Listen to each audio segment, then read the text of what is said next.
Hi, this is Francis Hughes, the Assistant Director and Editor of Witherburn After School News. If you're a fan of Witherburn After School News and want to support us, a great way would be to join us on Patreon. With a $5 monthly donation, you can gain access to ad-free episodes, exclusive content, and our Discord. You can also make a one-time donation on our Ko-fi and gain access to the Discord along with a special Discord role. You can find the links to our Patreon and Ko-fi in the episode description and on our website, witherburnnews.com. Or you can go to patreon.com/Witherburn or ko-fi.com/Witherburn After School News. Thank you to all our supporters. We couldn't do this podcast without you. Hello, Witherburn. It's been 2 weeks since Hunter Clark was arrested for the murders of 8 Witherburn residents and 1 Magnolia resident. Reporters are still hounding me specifically, because I have so much research done, and I genuinely don't know how to feel about handing that research over to them, but that's neither here nor there. There have been a few updates in regards to Hunter's trial, which we will get to shortly. Today, we will also talk about some stories with the Merry Band, Mr. Johnson's new litter of puppies, and a Monster of the Week sponsored by me. All that and more coming up on Witherburn After School News.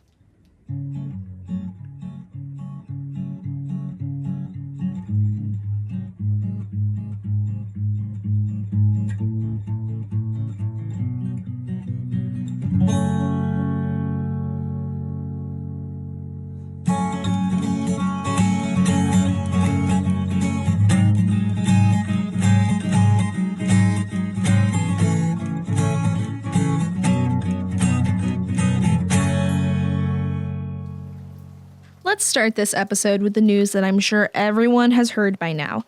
Mrs. Calloway is going to be a key witness in Hunter's trial and is working closely with the district attorney. Mrs. Calloway isn't going to be the only parent represented. Every parent that wants to speak at the trial will be able to. She will essentially be a liaison for the search efforts she conducted with the other parents. She is an obvious choice for this, considering the effort and hours she has spent looking for these children. I don't really think it's talked about enough how much she did for this case. She was the first one to raise red flags about the runaway theory. She was even the one that brought up the Clark family, including Hunter. She is working even now while she processes this horrible loss with the police department on the continued search for the bodies. She has been the one to connect other parents with grief counselors and resources, none of which she should feel obligated to do. Mrs. Calloway should have had a system that supported her. She didn't, so she decided to make one herself. For that, we should all be very grateful. Connected to this announcement is the rumor that, depending on how Hunter's investigation goes, the investigation into Calloway's house fire might be reopened. Considering the suspicious nature of this event and the reports of people outside of her home before the explosion, while nothing is being confirmed by the police department, there seems to be speculation that Hunter caused the house to explode because Mrs. Calloway was making it harder for him to continue his killings. So he caused the explosion with the intention of killing Mrs. Calloway. If this is true, then I think it should kickstart a larger conversation about people who are not just victims to Hunter's murderous actions, but his violent and cruel ones as well.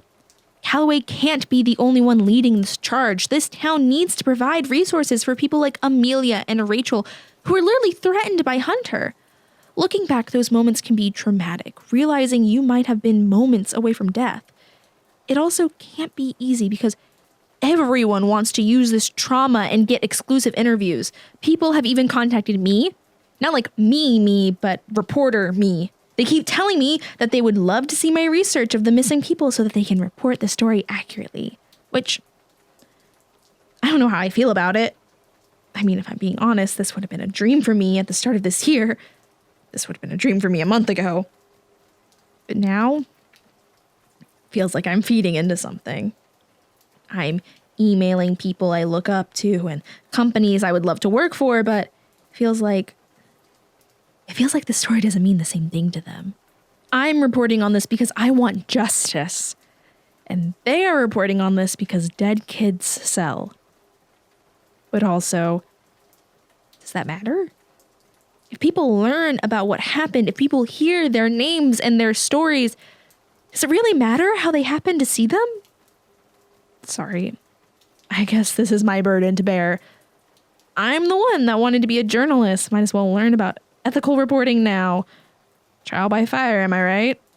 Ethical reporting actually leads us into our next segment. The merry band of misfits has started TikTok beef with popular makeup TikToker Slay Looks, a TikTok page that talks about true crime while she does makeup often inspired by the crime. About a week ago, Slay Looks decided to post a video about what's going on in Witherburn. This video, which was only about 3 minutes long, included misinformation such as it only being girls that were killed, and that Hunter was being investigated beforehand. As a person that claims to be educating people about these topics, I would hope she would have bothered to do more extensive research beforehand. But apparently not. That's not even the worst part, though. Her makeup had eyeshadow art in the shape of a tire, similar to the one that Athena's body was found in.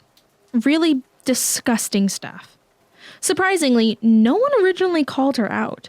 The video got about 500,000 views, and almost every single comment is either complimenting her makeup or saying that this case is so interesting.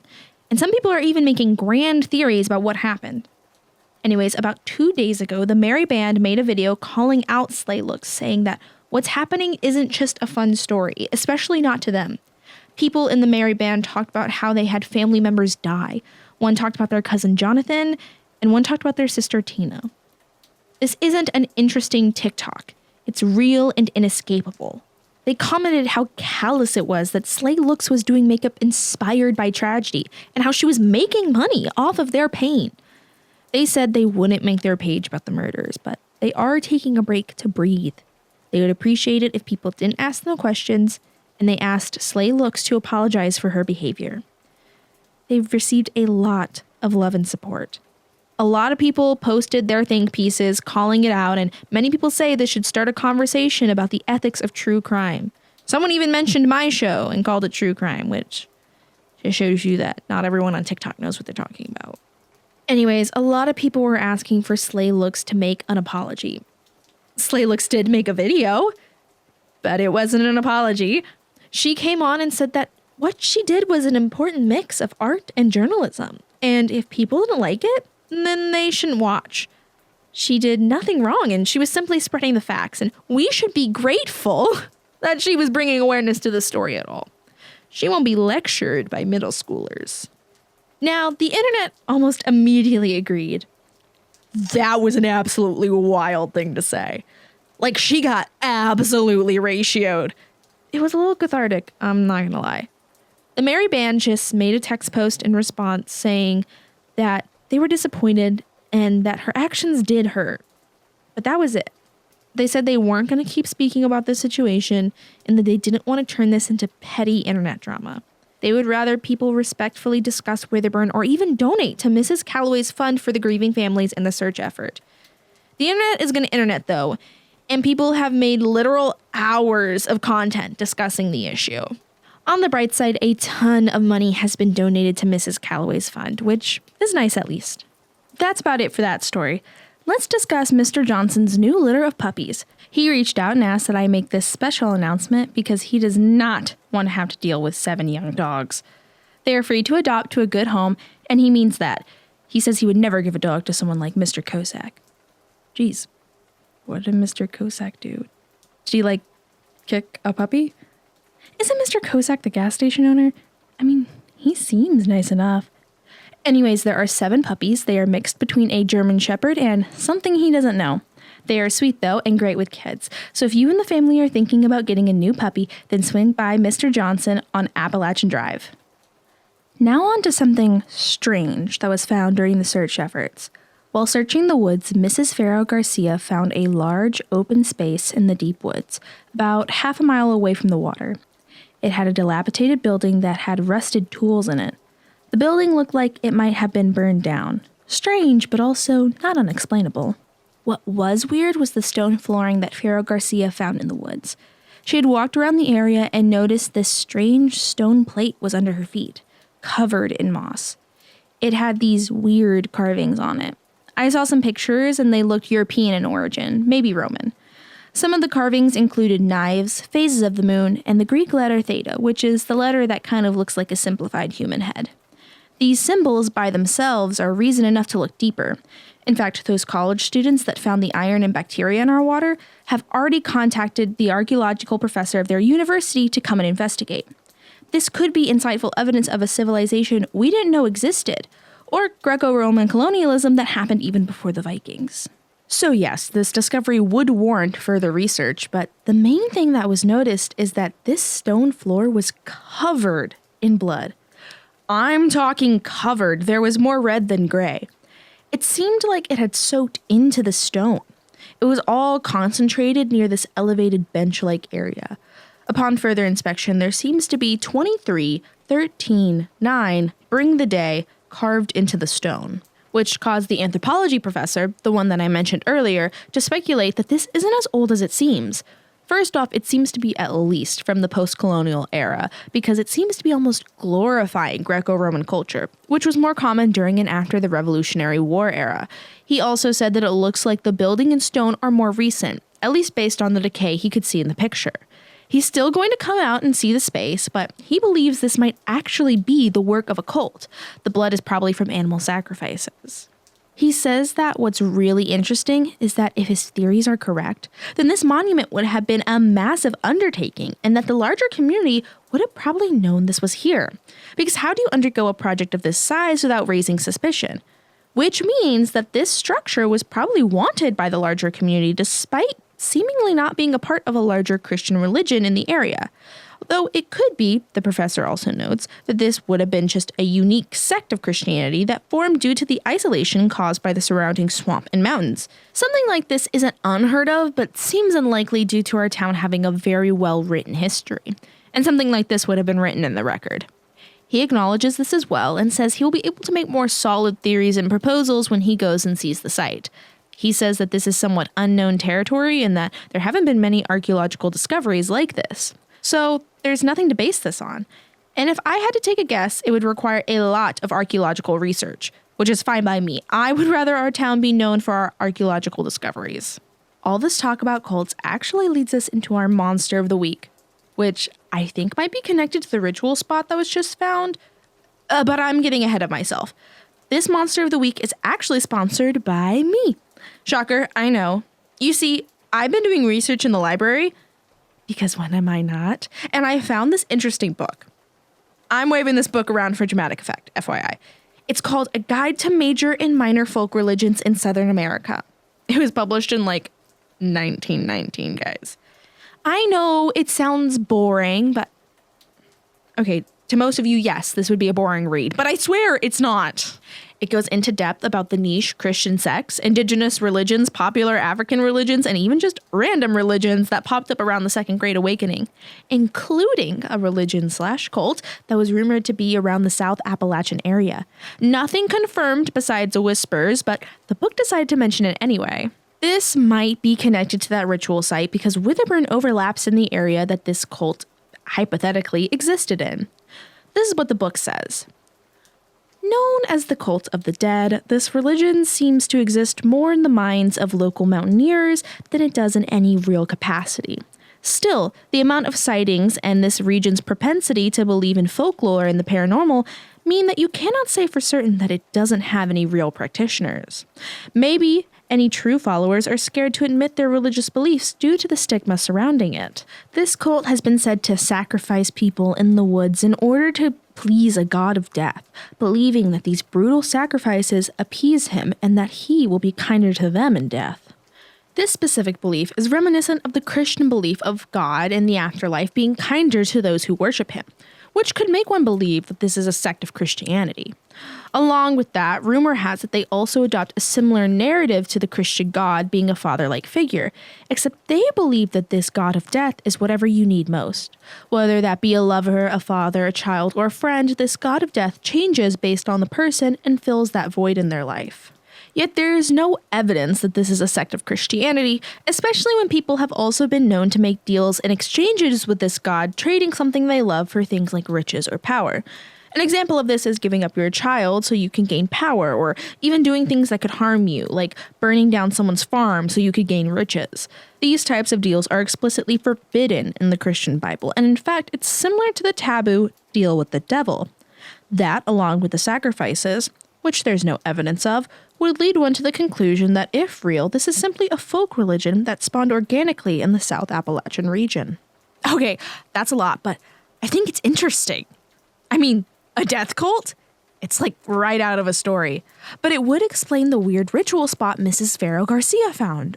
Also, and this is going to sound insane, but I picked this book up because Mr. Pickler had mentioned that he thought there was a cult in Witherburn, and I thought, why not check it out? Turns out there is some pretty solid evidence. Like, I feel like every town has some weird, wild history, but most towns don't have a weird death cult. Wait. Guys, am I in a bad 80s horror movie? Because I'm actually reading my notes and it sounds like I'm in a bad 80s horror movie. Some death cult is gonna come out of my closet or something. In fact, I am a horror trope waiting to happen. That aside, I dug a little deeper and found some interesting things. For example, there's some sightings of cult-like behavior from the 50s, specifically when hunters would go out into the woods on new moons and claim to hear chanting. Notice that it mentions new moons, which seems to be very common in spooky stories because you can't see as much. New moons can be associated with new life and fresh beginnings, and they also... Anyways, there's also stories of people getting chased out of the woods by people carrying weapons. Most people chalk this up to people defending their property, except none of these instances mention a gun, which is weird around here, but it would explain the rusty tools found in the burnt shack. They would also get chased out of the woods and sometimes followed home. Wait. Hold on, listeners. I have these notes somewhere. Found it. Mr. Stoker, when he got chased in the woods, was out on a new moon. He heard chanting and they had tools, but he didn't mention guns. Plus, there was weird voices. You don't think. I mean, it is strangely similar to the description of the cult in the book, but that would mean that people in Witherburn are in a cult, and that's not possible.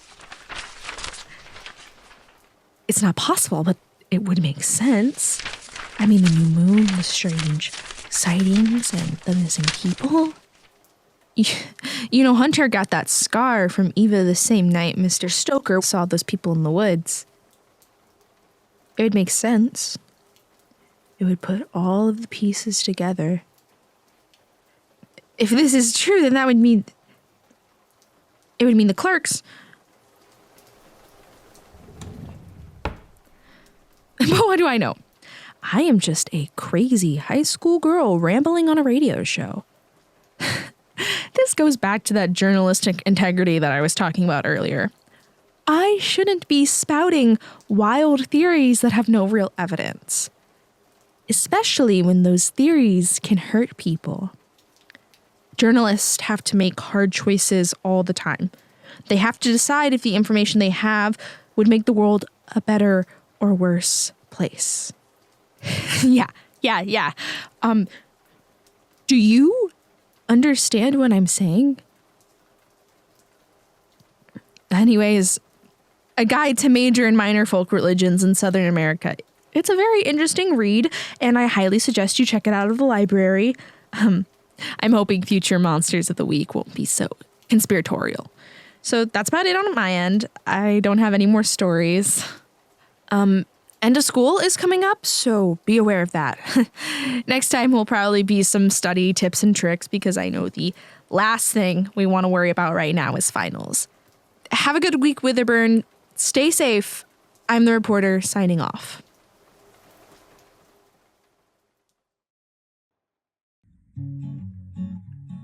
Witherburn After School News is written and directed by Jordan Oliver.